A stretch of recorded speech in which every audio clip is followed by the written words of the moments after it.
Lesson 10, Synonyms and Confusable Words 1. Hello, and welcome to this lesson. Today, we are going to learn about words that have similar meanings but form different collocations. Although two words may sometimes be interchangeable, only one may sound natural in a particular expression. A. Common synonym pairs. The verbs close and shut have similar meanings, but they are not always used in the same situations.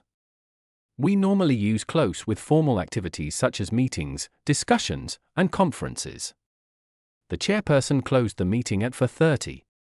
The verb shut is common in expressions such as shut your mouth, especially when someone is speaking rudely or telling another person to stop talking. She was very rude. She said, "Shut your mouth." A dentist, however, would normally ask you to close your mouth. In general, shut sounds more informal than close. The verbs start and begin can also have the same general meaning, but their collocations may differ. We use start, rather than begin, for engines and vehicles. It was a cold morning, and I could not start my car. The verb begin is often preferred in formal or abstract contexts. Before the universe began, time and space did not exist. The adjectives big and large both describe something of considerable size, but they combine naturally with different nouns. We say a big decision and big problems. It was a big decision to make. There were some big problems to solve. However, when talking about clothing sizes, we normally use large. I wanted the sweater in the large size, but they only had the medium. The verbs end and finish are also similar, but they focus on different ideas. When something ends, it stops or comes to a conclusion. The film ended with the hero dying. They ended their relationship a year ago. When someone finishes something, they complete it. I have not finished my homework yet. B. Different words meaning old. Several words can express the idea of being old, but they are used in different contexts. We can use old for people, relationships, and ordinary things.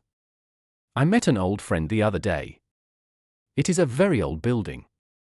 We use ancient for things connected with a very distant period in history. She studied ancient history. In ancient times, life was very hard. We use antique for old objects that are also considered valuable. This shop sells antique furniture. She collects antique jewelry. When describing an older person, elderly is generally more polite than old. I helped an elderly person who was trying to cross the road. Words meaning alone or without anything similar. Several words describe a person or thing that is separate, alone, or the only one of its kind. A single parent is a parent who raises a child without a partner. Donna is a single parent, and it is difficult for her to work full-time. A lonely place or lonely spot is a place where there are very few people. He lives in a very lonely spot in the mountains. A person who feels extremely alone may feel desperately lonely. At first, I felt desperately lonely when I moved from London to the countryside. The word alone means without another person. I live alone, but I do not like traveling alone. It is nice to be with someone. A solitary figure is one person who is completely on their own. There was just one solitary figure on the otherwise deserted beach. The sole survivor is the only person who remains alive after an accident or disaster. She was the sole survivor of the crash. Everyone else died. An only child is a person who has no brothers or sisters. I am an only child. Sometimes, I wonder what it would be like to have a brother or sister. Something unique is unlike anything else. This is a unique occasion, with 3 former prime ministers together in one room.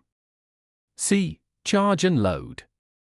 The verbs charge and load may both involve putting something into an object, but they collocate with different nouns. We charge batteries and electrical devices. I need to charge my phone.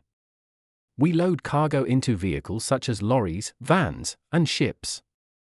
We can also load a weapon. They loaded the lorry and drove away. Injure and damage.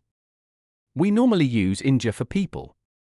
3 injured people were taken to hospital after the accident. We normally use damage for objects and other things.